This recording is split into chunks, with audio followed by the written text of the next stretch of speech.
प्रदेश के नगरीय निकाय में कल चुनाव संपन्न होने के बाद मतदान दल के कर्मचारी मानव मुख्यालय में लौटना शुरू हो गए हैं। यही कड़ी में कलेक्टर बलौदाबाजार और जिला निर्वाचन अधिकारी दीपक सोनीहा नगर पंचायत पलारी में सफलतापूर्वक मतदान संपन्न कराए के बाद सकुशल वापसी के मौका में मतदान दल के अधिकारी कर्मचारी मन ला गुलदस्ता देके उनका अभिनंदन करीन। ये मौका में शांतिपूर्ण मतदान संपन्न कराए बर महिला शक्ति खास तौर से महिला अधिकारी मन ला भी कलेक्टर है विशेष रूप से बधाई दी। वही नगर पालिका परिषद बलौदाबाजार में रिटर्निंग ऑफिसर दीप्ति गौते है नगर पालिका परिषद बलौदाबाजार और अपर कलेक्टर मिथिलेश डोंडे नगर पंचायत टूंड्रा में मतदान दल की स्वागत करीन।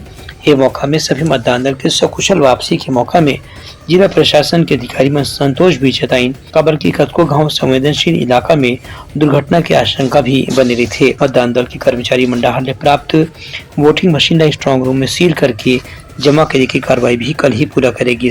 Bureau report Uttarakhand news.